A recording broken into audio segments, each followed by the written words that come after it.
from the National News Studio, Sri Lanka.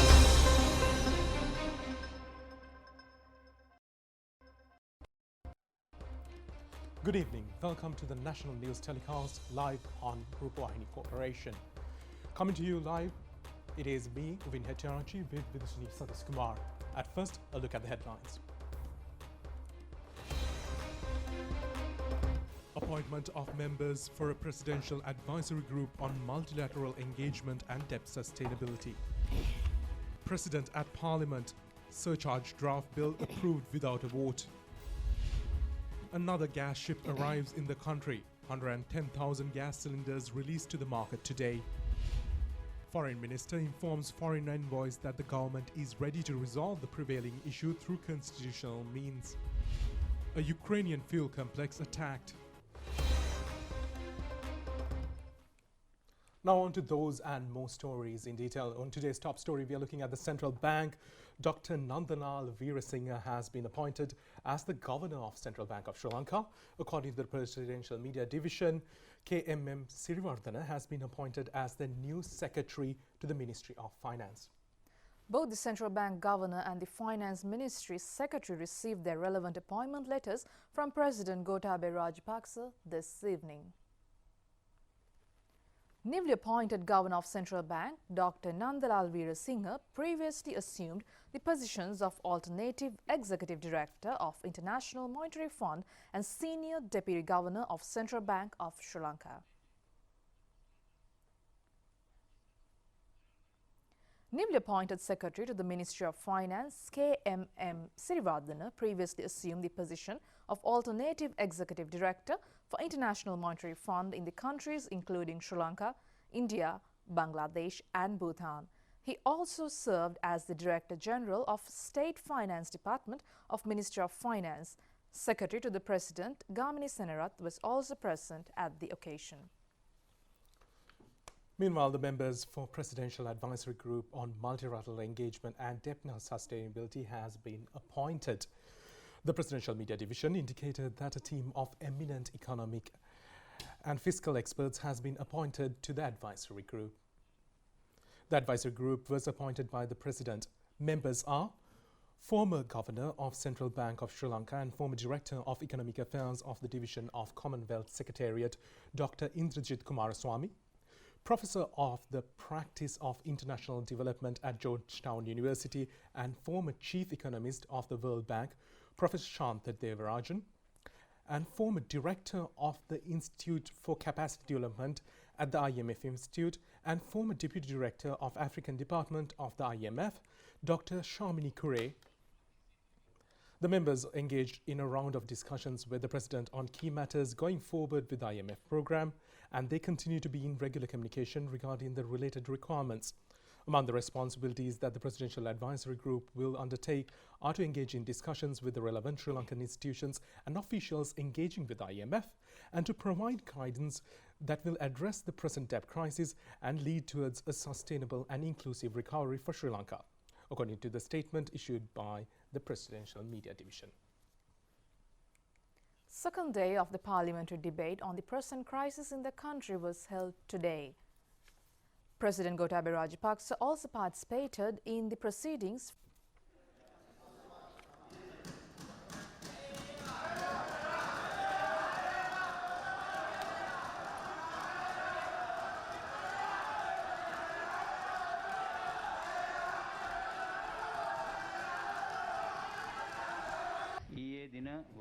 Speaker Mahindayappa Abeyewardena extended his gratitude for all members of Parliament of both the government and the opposition for expressing their views during yesterday's debate on the current economic crisis. He said that it is unfortunate that presenting sustainable ideas and solutions to successfully deal with the crisis was rarely visible during this debate. He added that obstructing the order of business at the beginning of the debate, the need to suspend the House at 2 instances, should not happen at such a crucial juncture in his purview. He further said that irrespective of party affiliation, the members should immediately formulate a common program to overcome this crisis regardless of political motives. He then urged the parliamentarians to work towards a suitable agenda that all can agree on at end of the debate. Parliamentarian Andrapredashanyapa said that all members of the parliament of both the government and the opposition have a responsibility to inquire into the handling of the finances. He added that many committees had been appointed in this regard. The parliamentarian pointed out the importance in imposing taxes for the way forward of the country. Therefore, he added that the parliament has a responsibility to inquire into the relevant implementations through these committees. Parliamentarian Dr. Harsha De Silva said that necessary funds are required for the payment of salaries as well as to provide essential goods and services for the public. Therefore, he said that they agree with the proposal presented by parliamentarian Andrapredashanyapa in place of a finance minister. He added that the present period is not the time to engage in politics. The Speaker officially informed that the Surcharge Act has been approved with amendments. JVP leader Andra Kumar Disanayake said that the primary demands of the public were to provide solutions for the issues faced by them on daily basis. However, he said that the government was not successful in providing solutions for these issues while realizing the pain and sufferings of the public. He further said that the opposition will be able to consider any proposal or mechanism presented by the ruling party under one fair condition, which is the resignation of the president. Chief Whip of the government, Minister Johnston Fernando, reiterated that the president will not resign from his position. He said that they are prepared to face against certain entities with ulterior motives. He further said that they are aware of the actions of the JVP in the past. Therefore, he requested JVP to refrain from dragging the country back to the crisis occurred in the 70s and 80s. He further requested them to prevent from riling up the youth to such extents. MP Lakshman Kirialis said that a discussion was held with the opposition leader last night and they are prepared to extend their support. He said that it was discussed to approve the GST tax without a debate. He said that the previous government had $7.5 billion in foreign reserves before the change of power. Parliamentarian S.B. Disanayake said that by 2015 the country had $23.4 billion as foreign debt, and it was not the present government that raised the debt to $38.7. He said that the present government is not responsible for multiplying sovereign bond debt by 200% after obtaining 13 billion sovereign debts. He added that the government was handed over to Gotabaya Rajapaksa after reducing the foreign reserves by 1 billion and increasing the debt by 15 billion.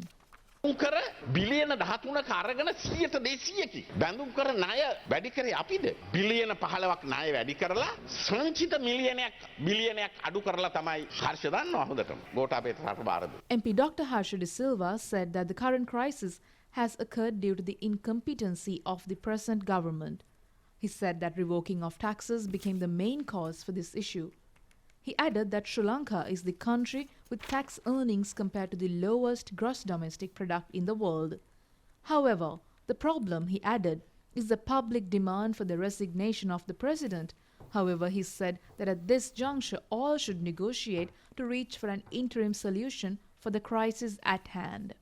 විසඳුමක් හොයාගන්න පුළුවන්. අපි සියලු දෙනාම ඔබලත් 2018 දී තර්ක කරේ දින 51කට ආණ්ඩුවට විරුද්ධව ඔය විදියටම ජනතාවත් එක්ක අර්ග කරේ මොනවා Parliamentarian Ali Sabri said that the public and as well as the opposition debated and raised concerns against the 52-day government and demanded to safeguard the constitution. He said that at present the opposition claims to find solutions for the crisis situation outside the constitution.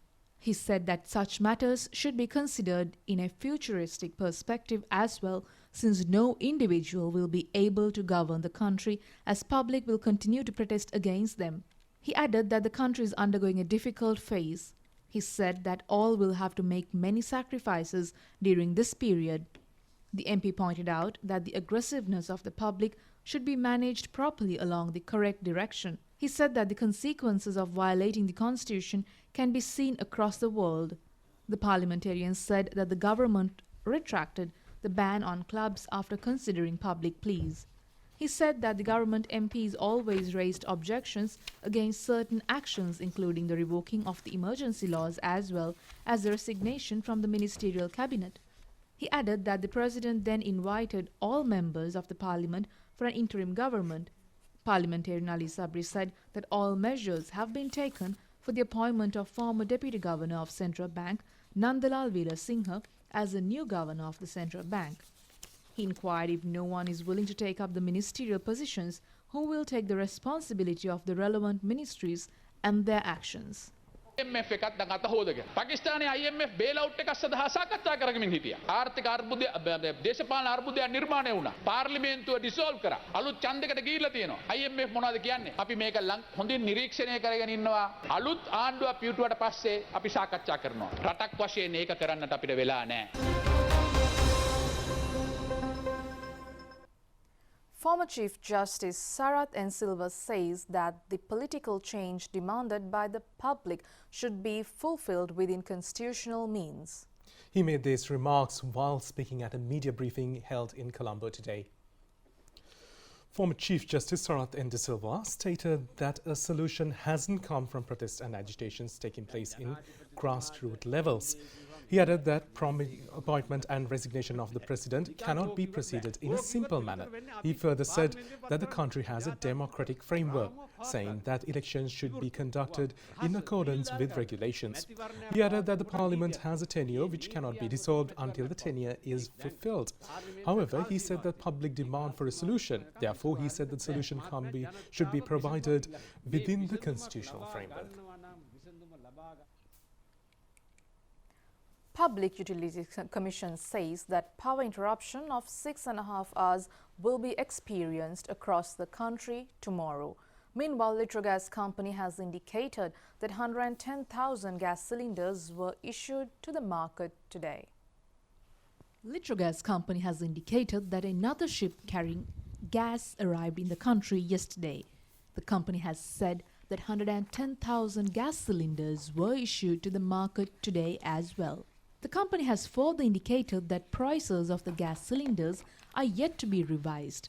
The company has requested the public to lodge complaints over those who sell gas cylinders for exorbitant prices to the Consumers Affairs Authority or to the nearest police station. The Public Utilities Commission has said that power interruption of 6.5 hours will be experienced across the country tomorrow. Power will be interrupted for a period of 4 hours from 1 a.m. to 5 a.m. for the A, B, C, D, E, F zones. Subsequently, the power will be interrupted again from 7:30 p.m. until 10 p.m. in the aforementioned zones for 2.5 hours. Meanwhile, G, H, I, J, K, L zones will experience a power interruption for a period of 4 hours from 8 a.m. to 12 noon. Subsequently, another power interruption will take place from 7:30 p.m. to 10 p.m. for 2.5 hours. A power interruption has been scheduled for a period of 4 hours from 2 p.m. for the PQRS zones. Subsequently, another power interruption will occur for 2.5 hours from 8:30 p.m. Meanwhile, TU-VW zones will experience a power interruption for a period of 4 hours from 10 a.m. Subsequently, another power interruption will take place from 6 a.m. for 2.5 hours in these zones. Ministry of Public Administration, Home Affairs, Provincial Councils and Local Government says that both April 11th and 12th have been declared as public holidays for the upcoming Sinhala and Tamil New Year.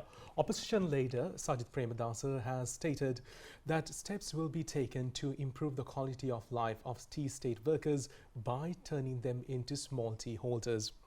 He made these remarks while taking part in a state workers' protest held at Talwakale Urban Council grounds today. The protests were organised by the Tamil Progressive Alliance.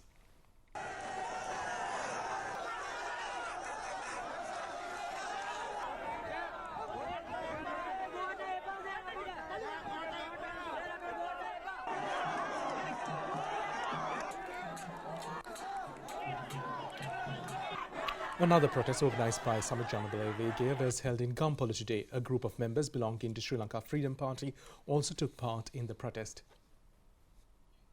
Another protest opposing the government was held at Elpitia town today. The protest was held with the participation of MP Gayantha Karunathilaka.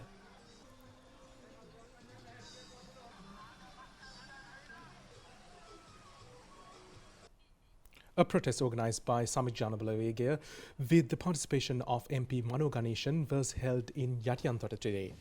MP Sujit Sanjay also took part in the protest.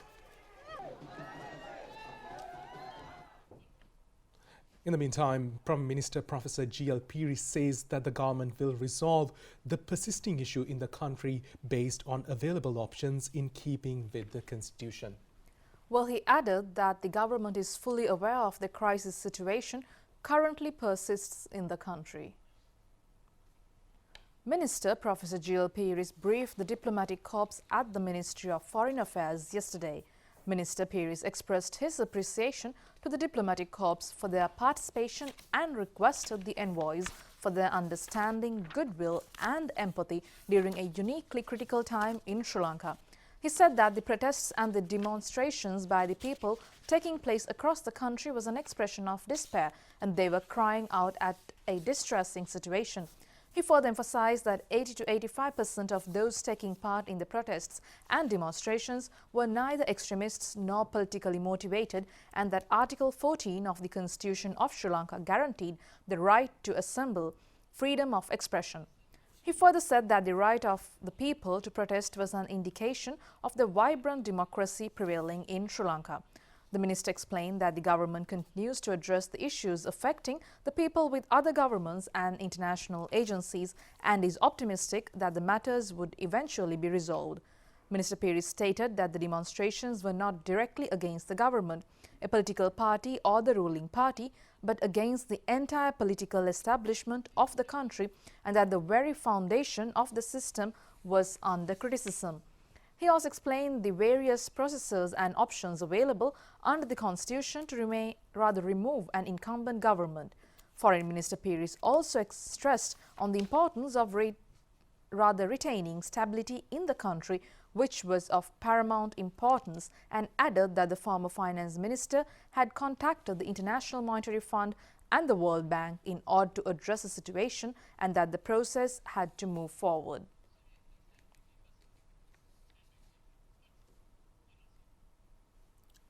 State Minister D.B. Herath says government will not abandon the people of the country amidst the prevailing crisis.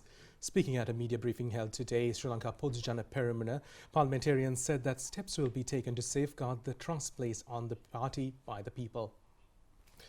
State Minister D.B. Herath said that as a responsible government, they will not abandon the country when faced with the economic issue. He said that they will, if they abandon the people as a government which had the two-thirds majority when the trust placed on the government by the people will be served. Therefore, he said that the government led by the President and Prime Minister will uphold the responsibilities vested on them without disappointing the public and their trust. School teachers request the public not to use school children for political motives. They made these remarks while speaking to the media. Teachers have urged parents and elders to refrain from using school children for narrow political motives. They have said that a disastrous situation would occur if children intervene into such issues. They added that past experiences indicate how children were affected from such situations.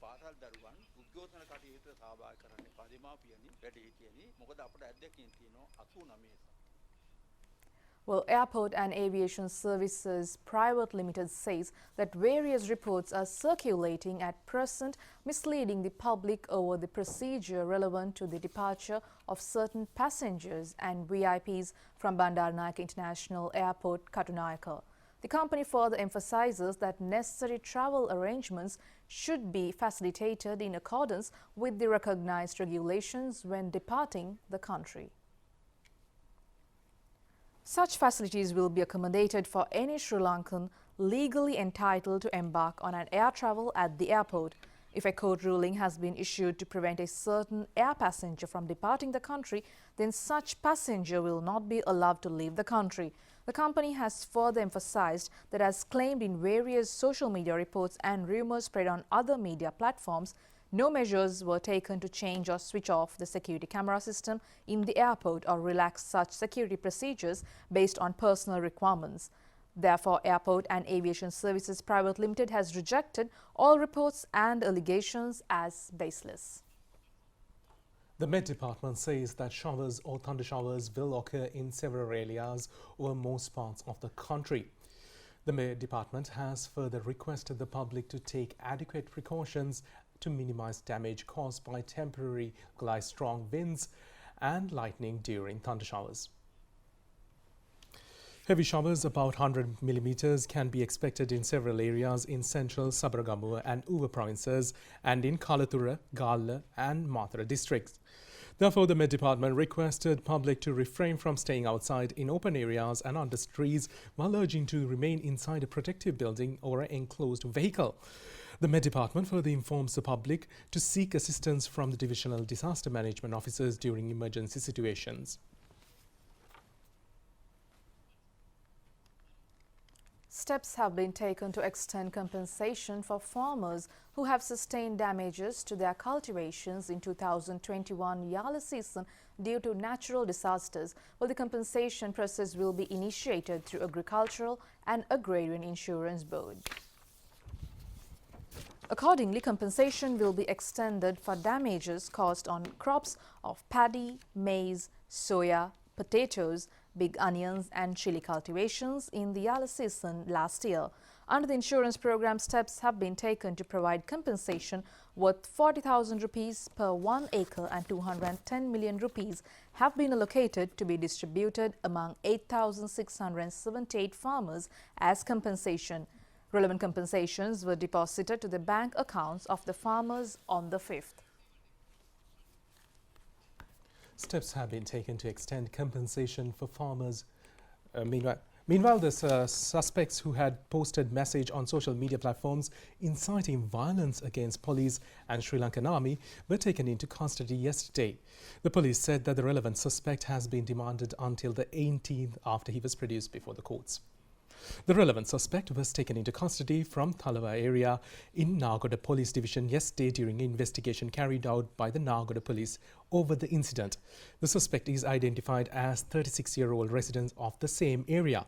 Further investigations have revealed that the suspect had been addicted to drugs over the last 6 years and now has also suffered from mental illness. The suspect had also received treatment from several locations in 2 hospitals. The police further said he had also fled from the hospital prior to completing the treatments. The suspect was remanded until the 18th after he was produced before Badegama Magistrate Court for allegedly releasing a recorded video to social media platforms inciting violence against Sri Lankan police and Sri Lankan army. Well, Sundara Nuwareliya Salalihiniya Vasanthe program is currently underway in a successful manner, and the official media sponsor is the national television. Sundara Nuwareliya Salalihini Vasanthe 2022. This watchtower, situated in the middle of a potato seed farm, is the only location where people can observe 9 of the 10 tallest peaks in Sri Lanka in a 360-degree. Those who visit Sundara Nuwareliya Salalihiniya Vasanthe festival can also visit this site to gain a new experience in enjoying the hidden beauties in Nuwareliya.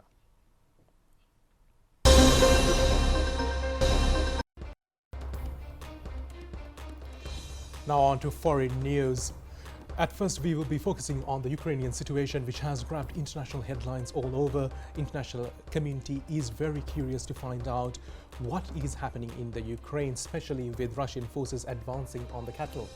Correct, Ovid. Now, this has been the most talked about topic for the past couple of weeks, and still we haven't seen much, tension, with regards to this, because there hasn't been any solution that has come, with regards to this Russia-Ukraine crisis. But we have more updates with regards to this. Yes, exactly right. In that sense, Russian Defense Ministry has stated that its forces destroyed 4 fuel storage facilities in the Ukraine cities of Mykolaiv, Kharkiv, Zaporizhzhia and Chuchiv overnight. The ministry said that the facilities were used by Ukraine to supply its troops near the cities of Mykolaiv and Kharkiv, as well as the Donbas region. There are no immediate reactions to the claims from Kyiv, Meanwhile, the Ukrainian officials have urged citizens in the eastern region to flee from those areas as Moscow refocuses its offensive on the Donbas region. A regional governor in the eastern Ukraine has warned citizens there that time is running out to flee from Russia's offensive as Moscow moves to seize control of the region. The governor of Luhansk said in a post on Facebook that all villages in the area are currently under attack. Ukraine's deputy prime minister says that officials are aiming to evacuate civilians from several regions in the country, south and east, in 10 humanitarian corridors after agreeing on routes with Russia. Deputy Prime Minister said on a post on Telegram that civilians from the Donetsk, Luhansk and Zaporizhia regions will be evacuated to cities of Zaporizhia and Bakhmut. She added that the residents trying to leave Mariupol would have to use their own vehicles. Well, diverting a bit from the Russian-Ukraine crisis to COVID blood clot. Now, COVID-19, we have been having so many updates, but this is something new where there has been a story with regards to the COVID blood clot. After a COVID infection, there is an increased risk of developing a serious blood clot for the next 6 months. A study from Sweden suggests, and the research found people with severe COVID and those infected during the first wave had the highest clot risk. This highlights the importance of being vaccinated against the virus. The researchers say blood clots can also occur after vaccination, but the risk is far smaller, a major UK study found. People who have had COVID-19 are more likely to develop a blood clot, particularly patients who have needed hospital treatment. Scientists wanted to find out when that risk returns to normal levels. The researchers tracked the health of just over 1 million people who tested positive for COVID between February 2020 and 2021 in Sweden and compared them with 4 million people of the same age and sex who had not had a positive test.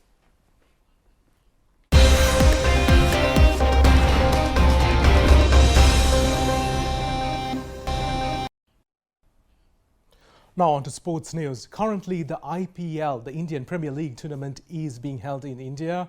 In Pune yesterday, Kolkata Knight Riders secured a 5-wicket victory against the Mumbai Indians.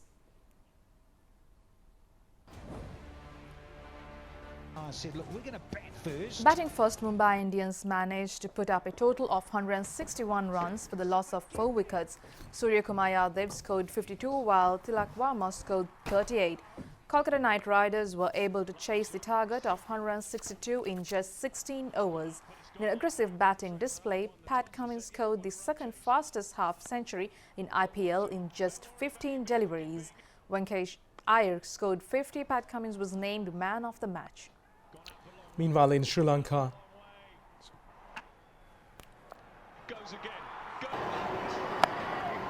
Going, is it going, is it going? Yeah, the fastest 50 equals the record.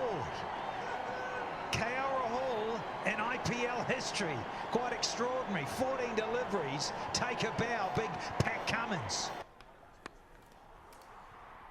Got it. Got it. Answer. Yeah, arms aloft. The winning of the game here in Pune for match 14. Meanwhile, in Sri Lanka, the match between Coles and BRC played in under-23 inter-club cricket tournament ended in a draw. The match was played under B Group at the Coles ground in Colombo. That's it for tonight's English News telecast. Thank you for joining us. Good night. Good night.